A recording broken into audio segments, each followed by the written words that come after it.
Hello, everybody. Welcome to the next episode of A Doctor's Aspects on Healthcare. We have a special guest today, Dr. Srivastava. Thank you so much, Doctor, for taking time out of your busy schedule to speak with us. So, how are you doing today, Doctor? I'm good. Thank you for asking, Ashley. How are you? I'm good. Would you like to tell our viewers a little bit about yourself, like your profession? Of course. So my name is Dr. Devika Srivastava. I'm a licensed psychologist practicing in Houston, Texas.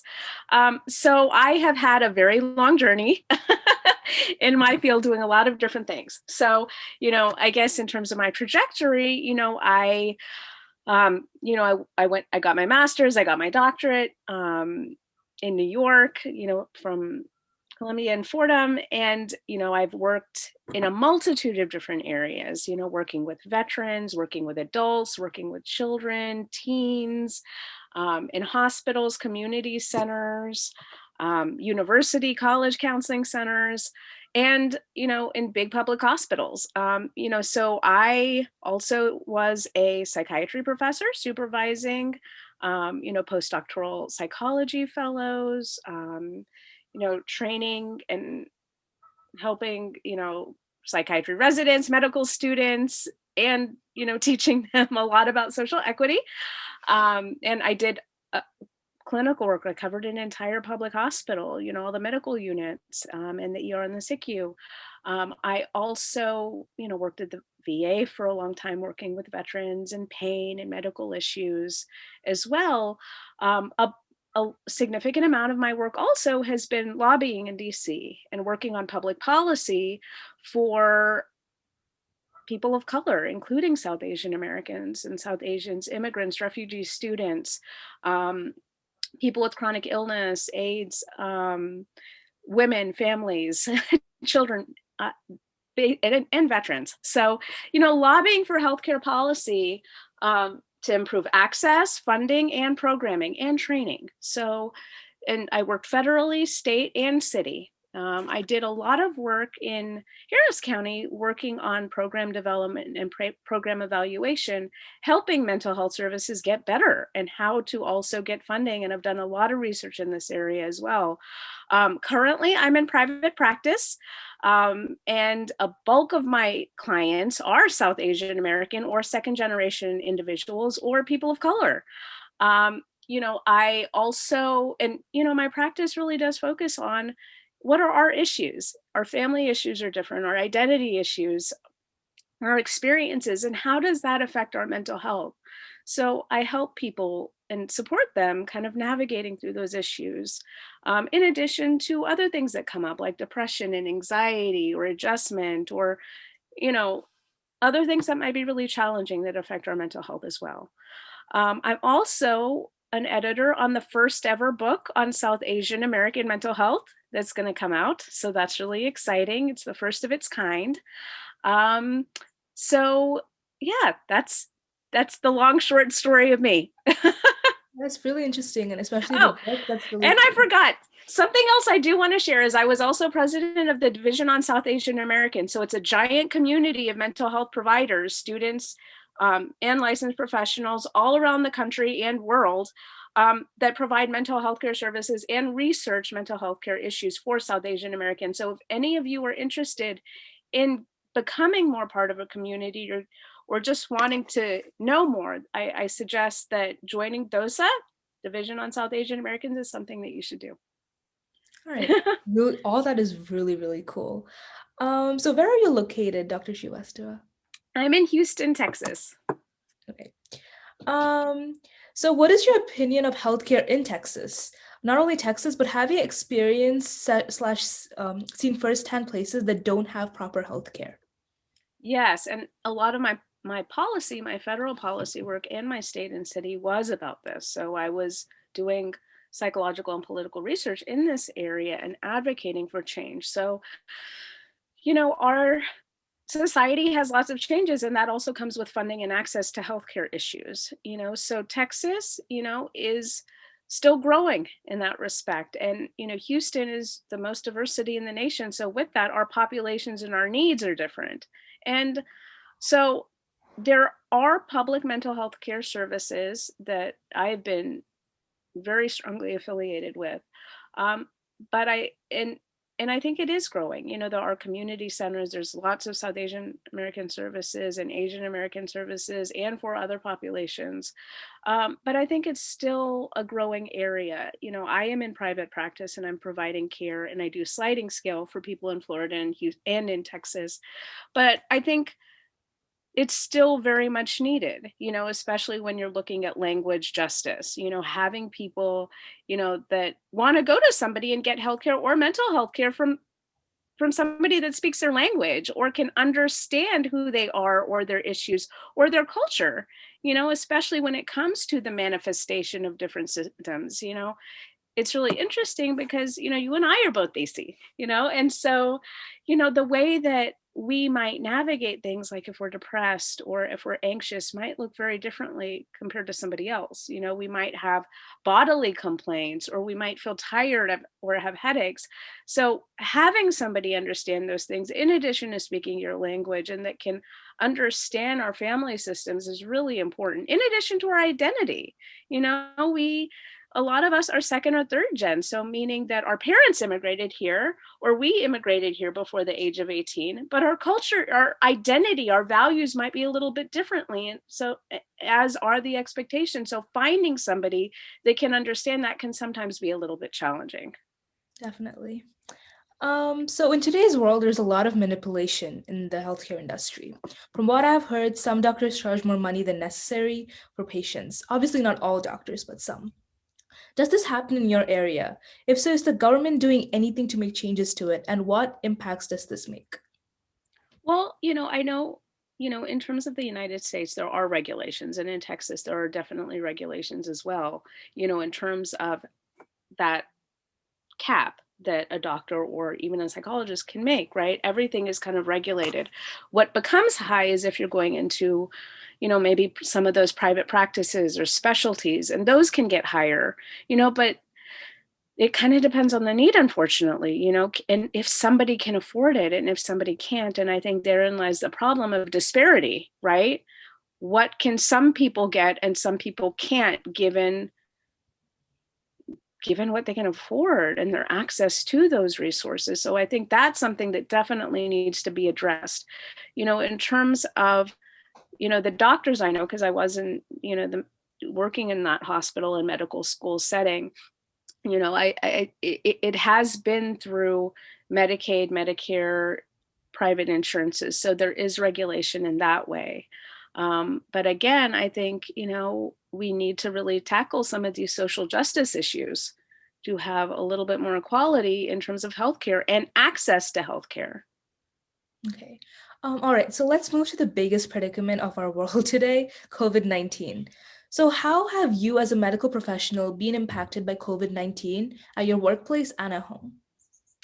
So this is actually actually a very, kind of personal issue for me. As I mentioned, I worked in a hospital setting. So, and I worked at it there during the start of the pandemic. So I was in the medical units. I was in the, in the entire hospital, inpatient medical. So a number of my clients had COVID or had symptoms. Um, and so that was difficult. We didn't know a lot about COVID then, and having to make a transition of, okay, well, can I do telehealth with this person? What is the risk there? So that is something that I had to navigate. And how do I keep my students safe? My postdoc fellows where, they're not risking their safety, so I think that was something that, we had to adjust to. Personally, another thing is, when you're asking how I've been affected, my dad had to go to the hospital for an infection, and he actually caught COVID from medical staff and unfortunately died during the pandemic.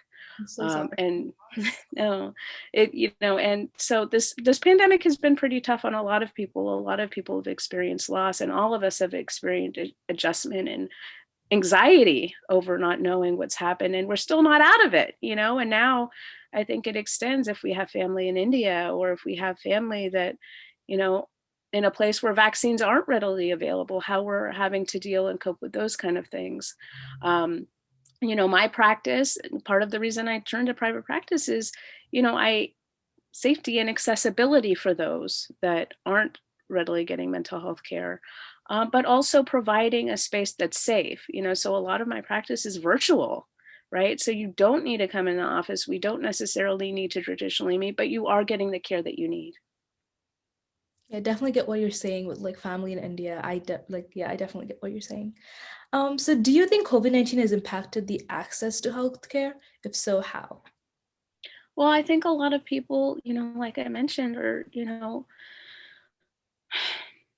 our safety was a top priority. So a lot of people couldn't come in to hospitals or were scared or anxious, and rightfully so. We didn't know what was safe. We didn't, there was exposure. So I think a lot of people kind of stayed away from going to the doctor at first or going into hospitals or kind of waiting on medical care and mental health care that they needed. But also some of those issues got worse, especially if we're looking at mental health.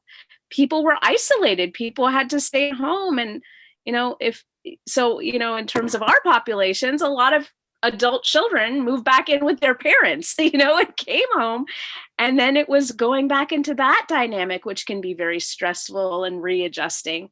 But also people, if they had anxiety or depression, or even if they didn't, having to cope with isolation, having to cope with not being able to do things that they usually relieve stress through, like going to the gym or talking with friends or meeting friends. So having to adjust to that has been very difficult. And, a lot of people didn't have access and don't continue to have access to the care that they need as we're getting out of the pandemic. All right. Um, so do you think COVID-19 helped people realize how unfair healthcare is in some areas? Not just people who don't have access to it, but people who do. Do you think changes are being made specifically because of this pandemic, or are changes being made at all?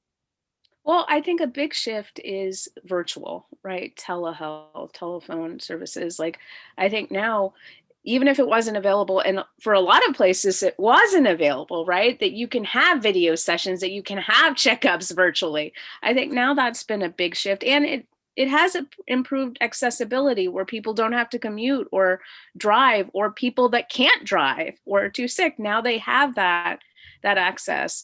I think the disparity kind of therein lies if you don't have insurance, if you don't have access to resources, or even a culturally responsive provider, those can be difficulties as well. So especially in underprivileged areas like India now with the second wave, Mhm. COVID-19 has hit really hard. So how do you think we can help them? Well, I think it's, a really complicated question. We're part of the diaspora, you and I. You're in California, I'm in Texas, but a lot of us still have family there, So I think it's providing our family support, our friends that are that are in India or in South Asia that are being really affected. How do we support them from afar? How do we help with resources? So a number of people are giving to different donations like the Red Cross or um, a lot of, there's so many now. I am part of India, which is actually, something that two psychologists made, which is providing therapy for frontline workers and essential workers in India. And it's a whole community of mental health providers that are trying to get that care. And I know a lot of other nonprofits are trying to give therapy because it's not just the medical symptoms, it's scary, it's loss. Your family and your friends are dying from this, and you're scared. So mental health care, I think, is something that we're trying to provide as best we can, but there definitely needs to be more in addition to the resources like oxygen and actual health care that, as we're seeing, it's a really bad situation. So I think really kind of helping those NGOs, helping, those medical and mental health organizations are critical right now. So do you believe that the education we are receiving on how to protect ourselves against COVID-19 is adequate? Is there any information you would like to emphasize that you think everybody should know? Well, I think, it kind of depends on where you're at, right? We're in the United States, so people are getting vaccinated. People are able to go out more safely, but I think that wearing masks is always a good thing, but also, you know, meeting yourself where you're at. I have a number of clients actually that now this is an adjustment to go out again, and how to navigate that has been difficult. But in terms of your question, I also think we have to recognize disparity. Not everybody is vaccinated, but also it depends on where you're at. Like you're mentioning India or other places, how do we still recognize that not everyone is where we're at in terms of the ability to going out, and how do we support them, and how do they still keep safe? And a lot of that is tied to mental health. People are tired of staying home, but recognizing that this is still something that's relevant, so you have to stay safe. Would you like to talk a little bit about the COVID-19 vaccine? Well, I mean, again, I'm a psychologist, so that is not my my area. But, I think that vaccinations are definitely what's making the difference here. People getting safer, and I know that there are a number of them on the market. And, in a way, it's kind of funny because people are like, oh, I got the Moderna, I got the Pfizer, I got the Johnson and Johnson. I mean, I think that that's what's critical for keeping our population. And now that people are traveling internationally too, again, that's really, really important in keeping our world safe right now. And if you have questions or misconceptions, ask, look for information, get the facts about it. Okay, I've asked a lot of questions, but this is the last one. So what are some organizations you think people can donate to help these underprivileged areas? Like, are there any specific ones you would like to mention? Well, there are just so many, I know that, and there's so many different efforts. Like I know the Red Cross, I know, there's like a lot of, and it kind of depends on where, right? If we're talking about India right now is really critical, and there's so many different organizations that are doing good work. So it kind of resonates with who you want to help, where you want to help, you know, what you want to do. Do you want to provide money for hospitals? Do you want to provide money to give people food? So I would, I have a number of websites that I can share, but it is kind of where do you want to help the most and where do you want to give? Okay. All right, everyone. So that's Dr. Srivastava. Thank you so much for being here today. I wish you all the best, and please stay safe, everyone, because COVID is still in the air. We're not out of the clear yet. Yeah. Thank you so much, Ashley.